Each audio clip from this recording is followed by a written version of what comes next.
Okay, in the meantime, I'm gonna go. Yeah, Ms. Morris, when you are presenting, Uh-huh. your video in the corner does not interfere any view with people seeing. Oh, it doesn't? No, it only interferes with your view if you wanted to move it. Oh, I thought Jesus said he saw my video in the way yesterday. So he was looking at his own list. Oh, okay. That's where I was like, huh? Let me move Does it when you're presenting, it automatically sends it all the way to the top corner where it's not in the way. You are okay, good to know. All right. Your video in the corner does not. Okay, good morning, Ajifatu. Good morning. All right. You notice it delays. Is it a delay when they answer? Because it takes a while for them to respond. Well, because it's like they have to process that you talking to them, and then they have to click unmute and then say something. I'm like, there's always like this like dead space between hello and whatever. Okay. All right. So just so you know, before we begin, I wanted to bring some things to your attention that have been added to our Google Classroom. So yes, we're in Unit 2. We're talking about conflict and its complications. But I've also added some short stories that we're going to be reading in this unit. It's under the material section called short stories, and it's basically just a PDF version of certain stories that we're going to be reading. In a little while, what's going to happen is you guys are going to start going into breakout rooms, into groups, and you're going to be asked to take a look at some short stories and start to identify central idea, which is what we're going to be focused on coming up, and the different types of conflict. So I'm going to start adding stories to this section. So if I say, hey, group A, take the 3-question story, you know where to find your story. It's going to be on your classwork page. I also added some materials that we're going to be using. So I know in Unit 1, we had a toolkit. So for Unit 2, I put all the things you're going to need under the heading Unit 2 materials, such as the videos that we're going to be looking at that help explain certain things that are coming up or we've already talked about, like conflict. A lot of the words that we're starting to use, I made sure I've started to put them in one section. It's kind of like our word wall. It's a vocabulary section. So this is going to get longer, but it's everything that we've talked about. So instead of you having to go back to day 1 or day 2 to find certain vocabulary, it's going to be in one place on your page. I've also gone ahead and the same card that showed us all of those adjectives for emotions, it's now in your tool section or your material section, as well as those transition words from last semester.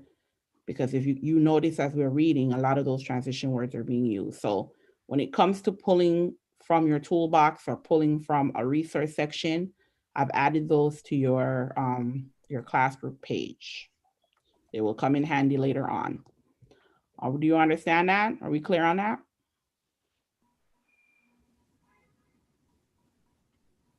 Yes. Okay. So we're going to move on. So for today, we had begun day 2, which is a type of conflict. And we were supposed to finish that up. So you were asked, oh, sorry, that's for Monday. My bad. All these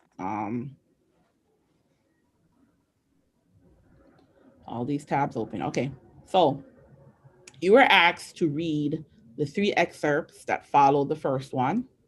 One was called The Black Eye of the Month Club, Little Things Are Big, and Fences. So we're going to review those quickly to see what you guys came up with as a type of conflict and what evidence that you highlighted to showcase that conflict. And then from there, we'll be moving into our exit tickets so we can start the next activity. So yesterday, I think if I recall, at the end of class, Usman went ahead and shared out what he thought the type of conflict was for the second excerpt.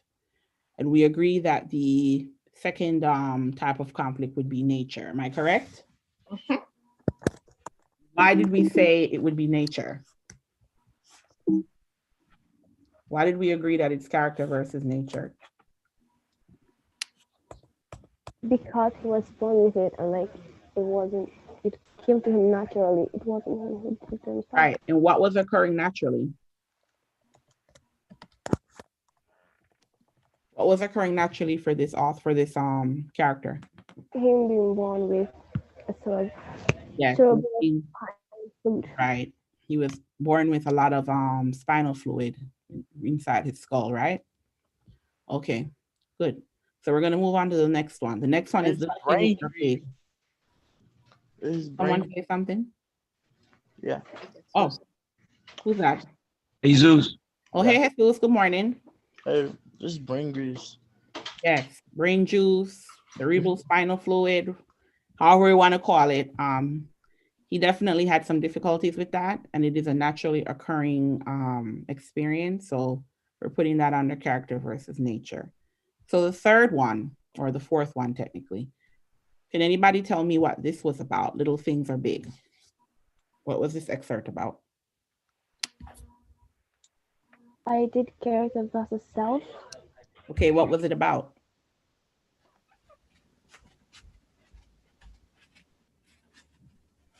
Do we want to reread it together? Uh-huh.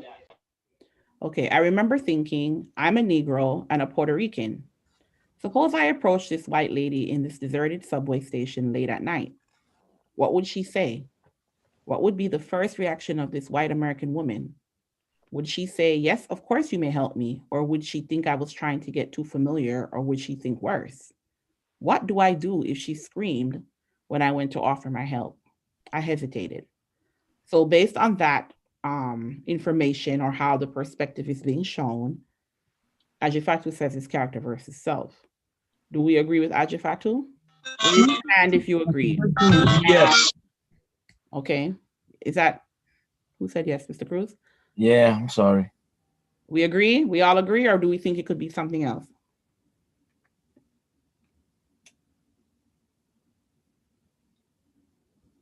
I thought it was man versus self.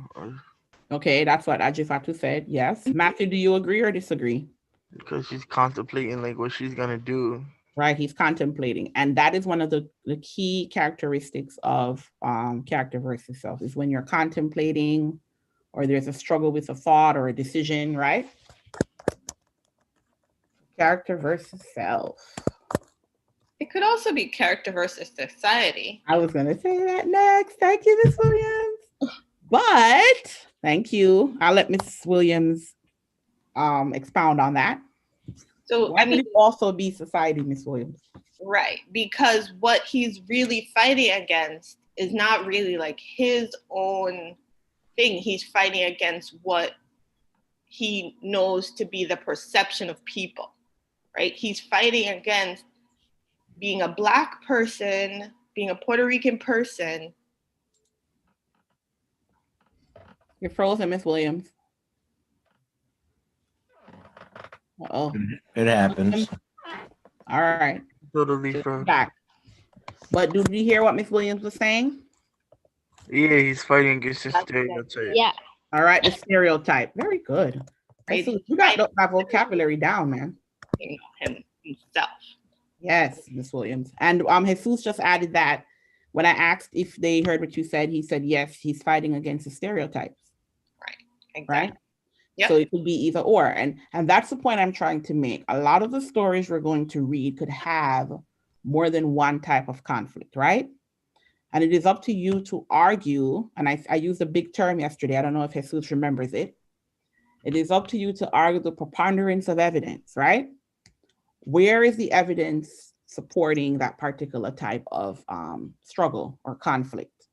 And I believe that it's equally both here, because the types of questions he's asking are definitely questions around stereotypes, right? Social stereotypes. But it is also something that's going on in his head. She never actually did it. She hasn't actually said to him all these things he's thinking. So it is possible that it's not really going to happen and it's just a struggle in his head, right? So both types of conflict are valid here, I believe. It's just that you would have to explain it in the way that supports the one you choose. All right, so let's take a look at the next one, Fences. Now, Fences is actually a book that has been turned into a movie and turned into a play. I think it was a play originally, wasn't it? Right. Oh, yes, it was a play. You're right. You're right. And we had Viola Davis, that's her name, I think. She's the, anybody ever seen the movie, the series, How to Get Away with Murder? Anybody ever heard of it? I don't. Okay. Yeah, I was talking to my friends, Miss Morris, and I said that you kind of look like her. Yes, people have told me that. So it's not the first I heard that. So yes, Jesus. So Viola Davis comes in, How to Get Away with Murder. She starred on the play on Broadway called Fences, and her co actor was Denzel Washington. Have you ever heard of Denzel Washington before? Yeah, that's Yeah, my right. guy. I can't That's say the the movie. Yeah, very famous man. So they both starred in the play for this particular story. So let's find out what people chose for the type of conflict. What did people choose for this one? What do you think the conflict was here?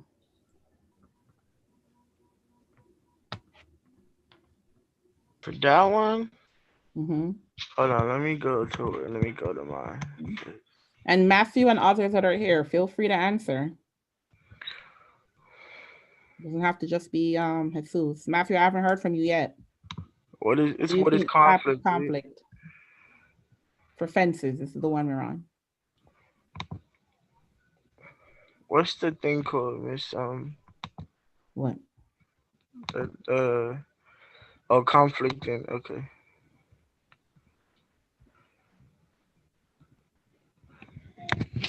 It's day 2, Jesus. Oh shit. Okay. It's the second one on the conflict folder. You want me to read it? Nah, I'm just trying to pull it up real quick. Okay. All right, I found it. Mm-hmm. I found it. All right, let me see it. I'll put for it. Hold on. Okay. I'll put.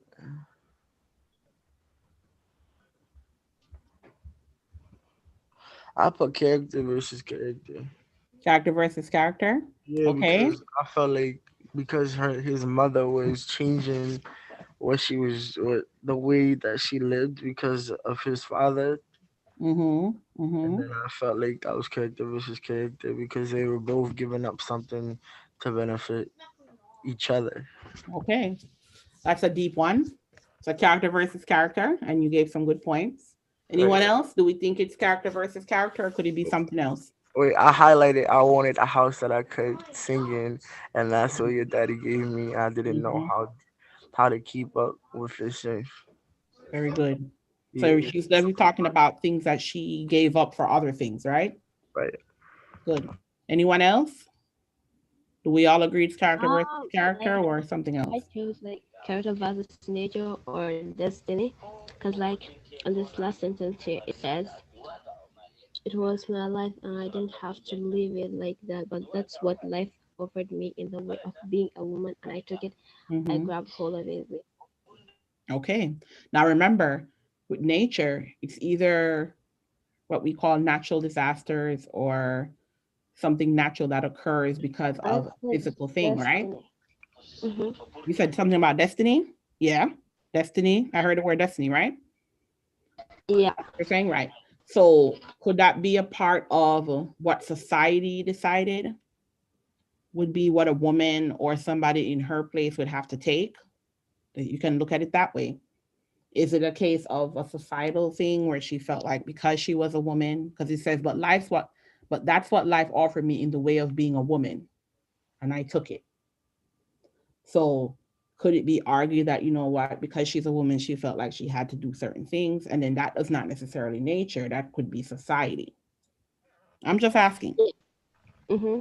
You could still stick with nature, but I just want you to be able to explain that because the example you gave, it's more around what society's expectations are of her. You understand? Yes. Okay. What about you, Matthew? What do you think? You think it's character versus character or character versus society or what? What are you going with? Man, I said character versus self. Oh, interesting. And why? What did you highlight? Because they are giving up so that they can become better. Like Mm-hmm.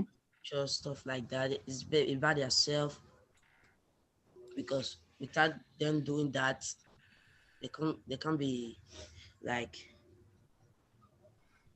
they can't face what is coming to them, like Mhm. stuff like that. What I did.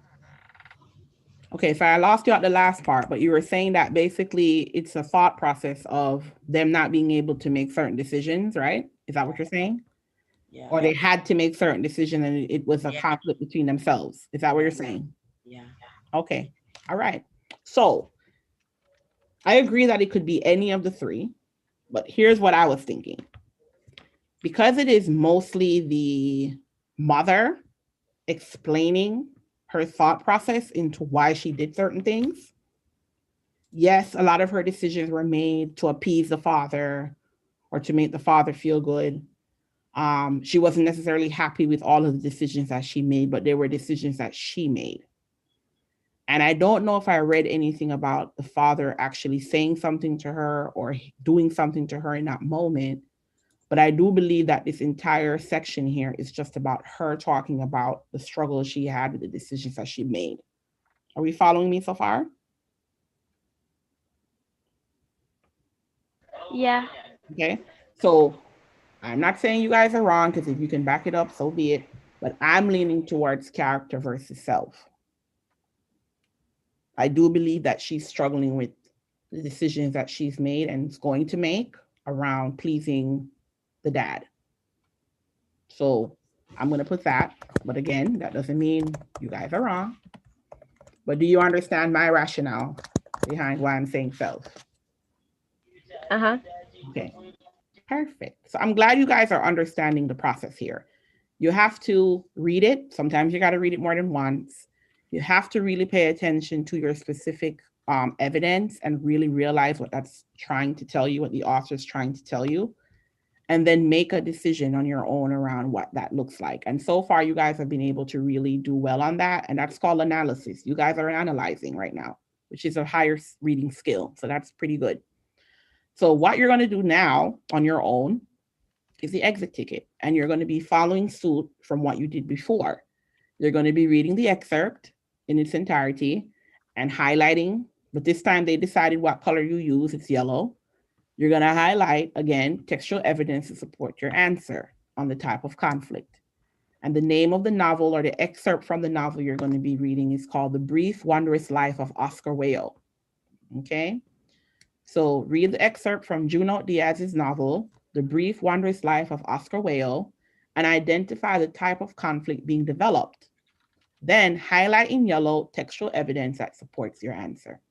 So this is what you're going to be doing now. And then once you're complete, I would love for you guys to put in the chat when you're done. I'm hoping you guys should be finished by around 9 o'clock, and then we're going to share this out together. Are there any questions on what you're being asked to do now? No, it's pretty straightforward. Okay. All right, so go ahead and pull up your day 2 and work on the exit ticket now. The goal is to send this in today. Some of you still have not sent me your day 1, so your grade has not been changed. You need to send that in. But please finish this now so we can submit day 2 as well. So go ahead and finish this and let me know when you're finished. Don't send it in yet after you finish. Just let me know first because I want us to share. So go ahead and start.